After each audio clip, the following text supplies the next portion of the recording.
혹시 운동할 때 220 빼기 나이, 이 공식 아직도 쓰고 계신가요?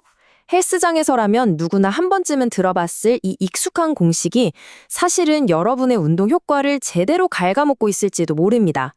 지금부터 데이터가 말해주는 진짜 최대 심박수의 진실, 한번 제대로 파헤쳐 보겠습니다. 자, 오늘 우리가 살펴볼 내용입니다. 먼저 모두가 아는 그 보편적인 규칙부터 시작해서요. 데이터로 그 공식의 문제점을 조목조목 따져볼 겁니다. 그리고 더 정확한 대안은 뭔지, 나아가서 어떻게 개인에게 맞출 수 있는지 알아보고 이게 왜 그렇게까지 중요한지 결론을 내려보죠. 네, 그럼 첫 번째 이야기, 우리에게 너무나도 익숙한 바로 그 공식에서부터 시작해 보겠습니다. 아마 운동을 조금이라도 해보셨다면 이 공식을 모르시는 분은 거의 없을 겁니다. 최대 심박수를 구하는 가장 보편적이고 또 가장 간단한 방법으로 알려져 있죠. 네, 바로 이겁니다. 220에서 자기 나이를 빼라. 정말 간단하죠? 수십 년 동안 헬스 트레이너부터 운동을 좋아하는 분들까지 모두가 마치 교과서처럼 사용해온 방법입니다. 하지만 말이죠.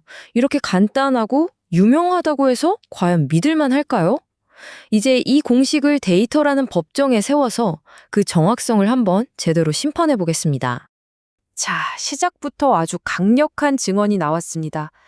이 인용문은 한마디로 이 공식의 신뢰성에 대놓고 의문을 제기하는 건데요. 우리가 앞으로 보게 될 데이터가 얼마나 충격적일지 미리 예고하는 셈이죠. 여기 여러 심박수 예측 공식을 비교한 연구 데이터가 있습니다. 바른 건 다 잊으셔도 좋은데 딱 하나, 맨 오른쪽에 RMSE, 즉 평균 제곱근 오차값만 기억하세요. 간단히 말해서 이 숫자가 클수록 예측이 엉터리라는 뜻입니다. 자, 폭스 공식. 이게 바로 220 빼기 나이 공식인데요. 다른 공식들보다 오차값이 눈에 띄게 높은 걸 확인할 수 있죠.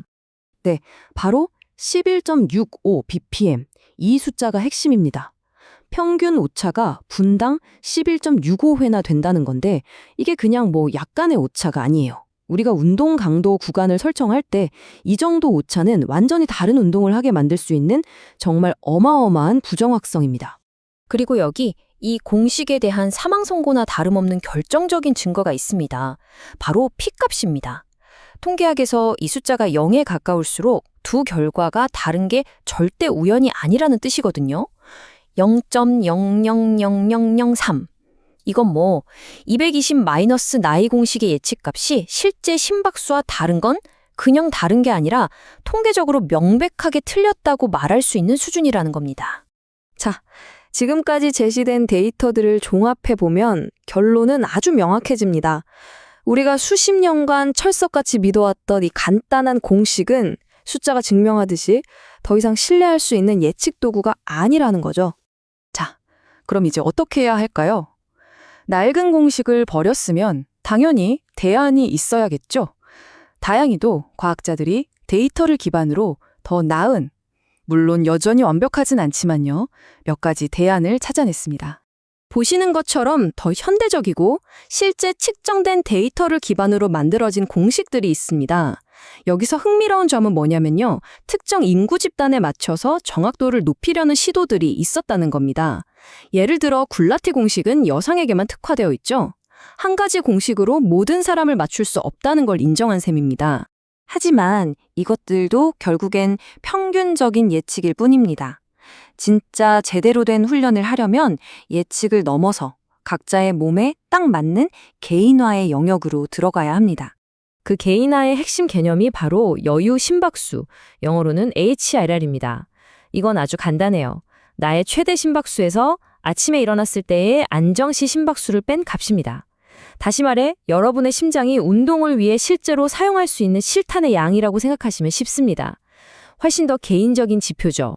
이 여유 심박수를 활용하는 방법이 바로 카르보넨 공식입니다. 식이 좀 복잡해 보일 수 있지만 사실 원리는 간단합니다.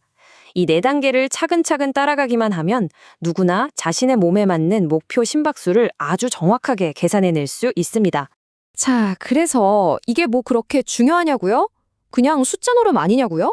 천만에요. 지금부터 이 정확한 개성법이 여러분이 헬스장에서 흘리는 땀의 결과를 어떻게 완전히 뒤바꿔 놓는지 그 충격적인 차이를 데이터로 직접 보여드리겠습니다. 이 표 하나가 오늘 내용의 모든 것을 말해줍니다. 보세요. 20살이고 안정시 심박수가 72인 사람을 예로 들어보겠습니다. 50% 강도로 운동한다고 칠 때 옛날 방식으로는 목표 심박수가 100인데 카르보넴 방식으로 계산하면 무려 136이 나옵니다. 차이가 36bpm이나 나요. 70% 강도에서도 22bpm이나 차이 나고요.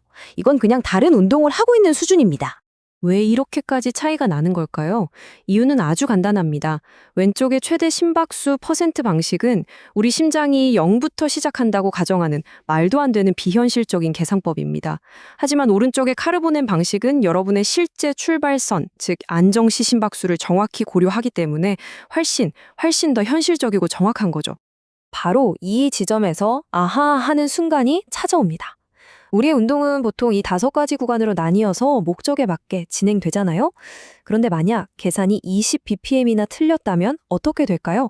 나는 지방을 태우려고 이 구간 운동을 한다고 생각했는데 실제로는 그냥 가벼운 회복 운동인 1구간에 머물고 있을 수도 있다는 겁니다. 땀은 흘리는데 목표 달성은 안 되는 거죠. 이 차이를 그래프로 보면 더 확실하게 와닿습니다. 유산소 능력을 키우는데 가장 중요한 2구간 훈련을 70% 강도로 한다고 할 때 옛날 방식은 목표를 140으로 잡지만 카르보넴 방식은 162로 설정합니다. 이 두 막대기 사이에 이 어마어마한 간격, 이게 바로 여러분의 훈련 효과를 가르는 결정적인 차이입니다. 자, 그럼 오늘의 결론을 정리해 보겠습니다. 첫째, 220 빼기 나이는 이제 과감하게 버리세요. 통계적으로 틀렸습니다. 둘째, 더 정확한 운동을 원한다면 지금 당장 여러분의 안정시 심박수를 재고 카르보넴 공식을 적용해 보십시오. 마지막으로 여러분의 노력이 헛되지 않고 제대로 된 목표를 향하게 하는 가장 확실한 방법이라는 것 꼭 기억해 주세요. 마지막으로 한번 생각해 볼 문제입니다. 오늘 우리는 데이터를 통해 더 정확하고 과학적인 훈련법을 알아봤습니다.